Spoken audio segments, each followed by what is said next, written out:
Praise Lord. നാമം ഉണ്ടായിരിക്കട്ടെ. 119 സങ്കീർത്തനം 147 വാക്യത്തിൽ പറയുന്നു, ഞാൻ ഉദയത്തിന് മുമ്പേ എഴുന്നേറ്റു പ്രാർത്ഥിക്കുന്നു. അല്ലെങ്കിൽ നിന്റെ വചനത്തിൽ ഞാൻ പ്രത്യാശ വയ്ക്കുന്നു. സങ്കീർത്തനകാരൻ പറയാണ്, ഉദയത്തിന് മുമ്പേ ഉദിക്കുന്നു, സൂര്യൻ ഉദിക്കുന്നതിന് മുമ്പേ ഞാൻ എഴുന്നേറ്റ് ദൈവത്തോട് പ്രാർത്ഥിക്കുന്നു. അവൻ പ്രത്യാശ എവിടെ വെച്ചിരിക്കുന്നത്? ദൈവവചനത്തിൽ. മനുഷ്യരിലല്ല പ്രത്യാശ വെച്ചത്, സമ്പത്തിലല്ല, ആരോഗ്യത്തിലല്ല, ബലത്തിലല്ല, ഒന്നിലുമല്ല പ്രത്യാശ വെച്ചത്. എവിടെയാ? ദൈവവചനത്തിൽ, ദൈവത്തിൽ പ്രത്യാശ വെച്ചിരിക്കുന്ന സങ്കീർത്തനക്കാരനെ കാണുവാൻ പറ്റും.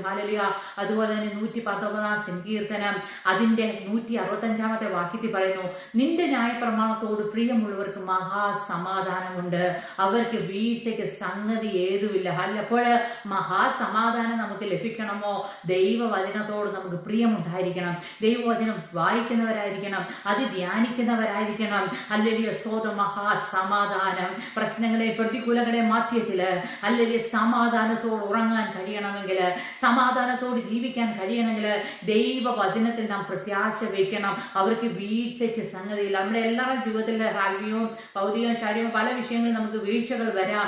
എന്നാൽ ദൈവവചനത്തിൽ ആശ്രയിച്ചാൽ ആ വചനം നമ്മളെ സൂക്ഷിക്കും, ആ വചനം നമ്മളെ ശക്തീകരിക്കും, നമ്മളെ സഹായിക്കുവാൻ ഇടയായിത്തീരും. സ്തോത്രം. അതിനകത്ത് 119 സങ്കീർത്തനം 162 വാക്യത്തിൽ പറയാണ്, വലിയ കൊള്ള കണ്ടു കിട്ടിയവനെ പോലെ ഞാൻ നിന്റെ വചനത്തിൽ ആനന്ദിക്കുന്നു. വളരെ സമ്പത്ത്, പെട്ടെന്ന് ഒന്നുമില്ലായ്മയെന്ന് വളരെ സമ്പത്ത് ലഭിക്കുമ്പോൾ പലർക്കും സന്തോഷം തോന്നും. വളരെ കഷ്ടതയിൽ കടന്നു പോകുന്ന മനുഷ്യന് അത്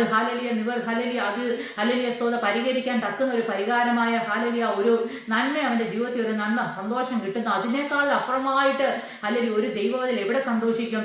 ദൈവവചനത്തിൽ ആനന്ദിക്കും. ദിവസങ്ങളിൽ ദൈവവചനത്തിൽ ധ്യാനിക്കുവാൻ, അതിൽ ആനന്ദിക്കുവാൻ, അതിൽ മഹാസന്തോഷം കണ്ടെത്തുവാൻ നമുക്ക് കഴിയുന്നെങ്കിൽ അത് വലിയ ഭാഗ്യമാണ്. സ്തോത്രം. അവിടെ വായിക്കുകയാണ്, സ്തോത്രം 167 വാക്യത്തിൽ പറഞ്ഞു, എന്റെ മനസ്സ് നിന്റെ സാക്ഷ്യങ്ങളെ പ്രമാണിക്കുന്നു, അവ എനിക്ക് അത്യന്തം പ്രിയമാകുന്നു. ദൈവമക്കളെ, നമുക്ക് പ്രിയമായിരിക്കേണ്ടത് എന്താണ്? ദൈവവചനം, ദൈവത്തിന്റെ സാക്ഷ്യങ്ങൾ, കൽപ്പനകൾ. അത് പ്രിയമായിരിക്കുന്നുവെങ്കിൽ തീർച്ചയായും നമ്മുടെ ജീവിതം അനുഗ്രഹിക്കപ്പെടും. അതിനായി ദൈവം നമ്മളെല്ലാവരെയും സഹായിക്കുമാറാകട്ടെ. ആമേൻ.